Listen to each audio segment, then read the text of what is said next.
બ્રાઝિલના Rio de જાનેરોમાં આયોજિત 17મી BRICS સમિટના સભ્ય દેશોએ 31 પાના અને 126 મુદ્દાનું સંયુક્ત ઘોષણાપત્ર બહાર પાડ્યું છે.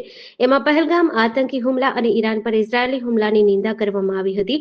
બ્રાઝિલમાં ચાલી રહેલા બ્રિક્સ સમિટ દરમિયાન યુએસ રાષ્ટ્રપતિ ડોનાલ્ડ ટ્રમ્પે બ્રિક્સ દેશોને મોટી ધમકી આપી છે. ટ્રમ્પે કહ્યું કે જો બ્રિક્સ દેશો અમેરિકા વિરોધી નીતિને સમર્થન આપશે તો તેમના પર વધારાનો 10% ટેરિફ લગાવવામાં આવશે. આ પહેલા 1 જુલાઈના રોજ ભારત, અમેરિકા, જાપાન અને ઓસ્ટ્રેલિયાના બનેલા ક્વાડ ગ્રુપના વિદેશ મંત્રીઓની બેઠકમાં પહેલગામ હુમલાની નિંદા કરવામાં આવી હતી. પ્રધાનમંત્રી નરેન્દ્ર મોદીએ આ સમિટમાં કહ્યું કે પહેલગામ આતંકવાદી હુમલો ફક્ત ભારત પર નહીં પરંતુ સમગ્ર માનવતા પર હુમલો છે. આતંકવાદની નિંદા એ આપણો સિદ્ધાંત હોવો જોઈએ, સુવિધા નહીં. ગીર સોમનાથ જિલ્લાના વેરાવળ શહેરમાં આજે એક મોટી ઘટના સામે આવી છે, જ્યાં વેરાવળ કોર્ટને બોમ્બથી ઉડાવવાની ધમકી મળી છે. આ ધમકીના પગલે તાત્કાલિક અસરથી કોર્ટ પરિસરને ખાલી કરાયું હતું અને સુરક્ષા એજન્સીઓ દ્વારા તપાસ શરૂ કરવામાં આવી હતી. પ્રાથમિક વિગત અનુસાર આ ધમકી વહેલી સવારે ઈમેલ દ્વારા મળી હતી. ધમકી મળતા જ ડિસ્ટ્રિક્ટ જજ વિક્રમસિંહ ગોહિલ દ્વારા તાત્કાલિક સુરક્ષા એજન્સીઓને જાણ કરવામાં આવી હતી. ધમકી મળ્યા બાદ તુરંત જ વેરાવળ કોર્ટના જૂના બિલ્ડિંગને ખાલી કર્યું હતું. સુરક્ષાની દ્રષ્ટિએ વકીલો અને અસીલો સહિત તમામ લોકોને તાત્કાલિક કોર્ટ સંકુલની બહાર કાઢ્યા હતા, જેના કારણે વેરાવળ કોર્ટ બહારના મુખ્ય માર્ગો પર વકીલો અને અસીલોનો જમાવડો જોવા મળ્યો હતો. આ ઘટનાના પગલે સમગ્ર વેરાવળ શહેરમાં અને ખાસ કરીને કોર્ટ પરિસરમાં ભયનો માહોલ સર્જાયો હતો. 5 જુલાઈએ વડોદરામાં પ્રતાપગંજ વિસ્તારમાં આવેલી હોટેલ લોર્ડ્સ રિવાઇવલને આરડીએક્સથી ઉડાવી દેવાનો ધમકીભર્યો ઈમેલ મળ્યો હતો. હિમાચલ પ્રદેશમાં 20 જૂનથી 6 જુલાઈ સુધીમાં વાદળ ફાટવાની 19 ઘટનાઓ બની હતી. 23 વખત પૂર અને ભૂસ્ખલનના 19 બનાવો બન્યા હતા. વરસાદ, પૂર, ભૂસ્ખલન અને તેના કારણે થયેલ માર્ગ અકસ્માતોને કારણે રાજ્યમાં અત્યાર સુધીમાં 82 લોકોના જીવ ગયા છે. રાજ્યમાં 269 રસ્તાઓ બંધ છે.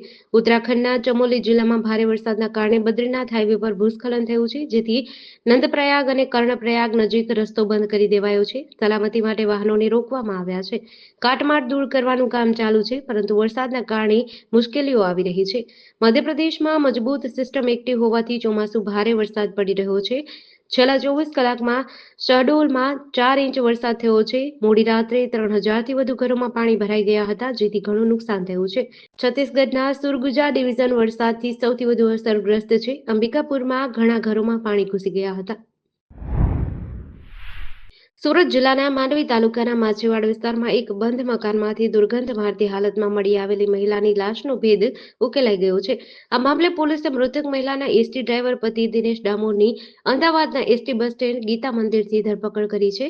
પારિવારિક કંકાસના કારણે પતિએ જ પત્નીની હત્યા કરી નાખી હોવાનું તપાસમાં બહાર આવ્યું છે. માંડવીના અંબાજી રોડ પર આવેલા માછીવાડમાં પુષ્પા ચૌહાણના મકાનમાં મહીસાગરના સંતરામપુરનો રહેવાસી અને માંડવી એસટી બસ ડેપોમાં ડ્રાઈવર તરીકે ફરજ બજાવતો દિનેશ ડામોર પોતાની પત્ની સુમિત્રા સાથે ભાડે રહેતો હતો. દંપતી વચ્ચે અવારનવાર ઝઘડા થતા હતા અને દિનેશ પોતાની પત્નીને મારી નાખવાની ધમકી આપતો હતો. મૃતક મહિલાના પતિ દિનેશનો સંપર્ક કરવાનો પ્રયાસ કરતા તેનો ફોન સ્વિચ ઓફ આવ્યો હતો. હત્યારો પોતે એસટીમાં ડ્રાઈવર તરીકે નોકરી કરતો હતો. જૂનાગઢ જિલ્લાના ભેસાણ તાલુકામાં આવેલા એક ખાનગી શૈક્ષણિક સંકુલમાં શિક્ષણ જગતની લજાવતી ઘટના સામે આવી છે. સંકુલના પ્રિન્સિપાલ અને સંસ્કૃતના શિક્ષક પર 25થી વધુ વિદ્યાર્થીઓ સાથે અભદ્ર કૃત્ય કર્યાના આક્ષેપો કર્યા છે. આ ઘટનાએ વાલીઓમાં રોષ ફેલાવ્યો છે અને સમગ્ર ભેસાણમાં આ મામલે ભારે ચર્ચા છે.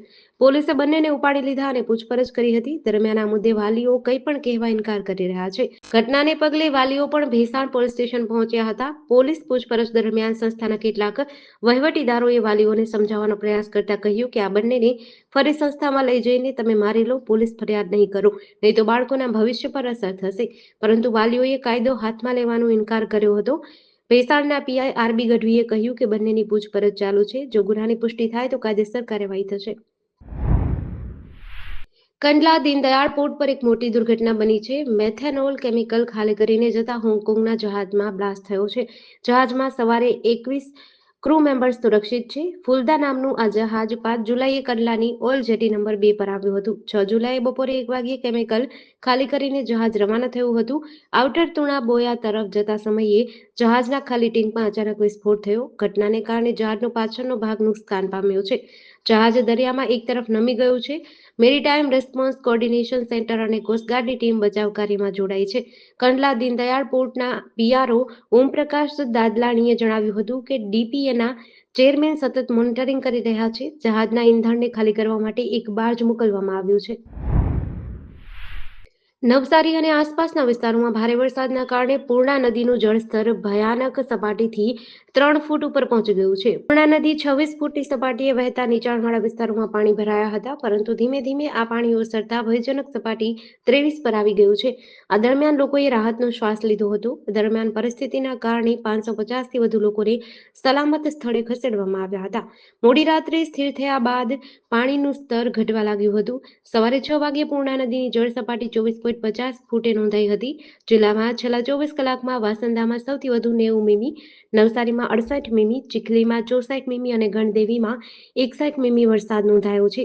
જિલ્લાના જૂજ ડેમની સપાટી 164.70 ફૂટ અને કેલિયા ડેમની સપાટી 111.25 ફૂટ નોંધાઈ છે.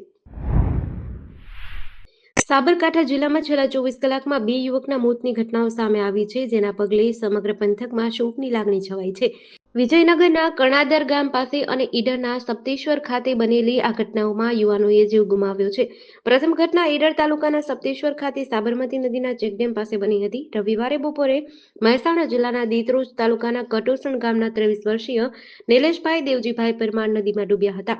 ઘટનાની જાણ થતાં જ ઈડર અને હિંમતનગર ફાયર વિભાગ તેમજ સ્થાનિક ગ્રામજનો દ્વારા સતત 7 કલાક સુધી શોધખોળ ચલાવવામાં આવી હતી, પરંતુ તેમનો મૃતદેહ મળ્યો ન હતો.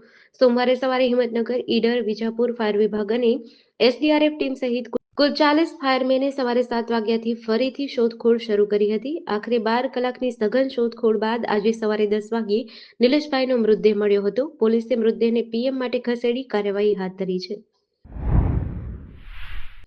સુરેન્દ્રનગર જિલ્લાના વઢવાણ તાલુકાના વસ્તડી ગામમાં ગંભીર પરિસ્થિતિ સર્જાઈ છે. ગામને જોડતા કાચા ડાયવર્ઝન રસ્તા પર વરસાદના પાણી ફરી વળ્યા છે. વરસાદ બંધ થયાના 48 કલાક પછી પણ પાણી ઓસર્યા નથી. વસ્તડી ગામનો મુખ્ય પુલ છેલ્લા 2 વર્ષથી ધરાશાયી થયો છે. તંત્રએ નવો પુલ બનાવ્યો નથી, માત્ર ભોગાવો નદીમાં કાચો ડાયવર્ઝન રસ્તો બનાવ્યો છે. આ રસ્તા પરથી વસ્તડી સહિત 20થી વધુ ગામના લોકો પસાર થાય છે. દર ચોમાસામાં આ રસ્તો ધોવાઈ જાય છે, જેના કારણે લોકોને 10-15 કિલોમીટર વધારે અંતર કાપવું પડે છે. વઢવાણ અને ચુડા તાલુકામાં તાજેતરમાં પડેલા વરસાદથી પરિસ્થિતિ વધુ વણસી છે. ગાંધીનગર જિલ્લા પોલીસે લાંબા સમયથી ફરાર આરોપીઓને પકડવા માટે વિશેષ ઝુંબેશ હાથ ધરી છે. એસીબી પોલીસ ઇન્સ્પેક્ટર ડીબી વાળાએ ફરાર આરોપીઓની યાદી તૈયાર કરી ટીમને કામે લગાડી હતી. પોલીસને બાતમી મળી હતી કે અડાલજ અને સેક્ટર 7 પોલીસ મથકમાં 18 વર્ષ પહેલા નોંધાયેલા લૂંટના કેસનો આરોપી મુકેશ ડોલાજી પુરોહિત બેંગ્લોરમાં છુપાયો છે. મુકેશ રાજસ્થાનના જાલોર જિલ્લાના ચિત્રોડી ગામનો રહેવાસી છે. એલસીબીની ટીમે બેંગ્લોર પહોંચી તપાસ કરી હતી. આરોપીને લામંગલા તાલુકાના નિંદાવંડા પેમાનહલ્લે કોલોની, સોમપુરા હોબલી વિસ્તારમાંથી ઝડપી પાડ્યો હતો. પોલીસે આરોપીને ગાંધીનગર લાવી વધુ કાર્યવાહી હાથ ધરી છે.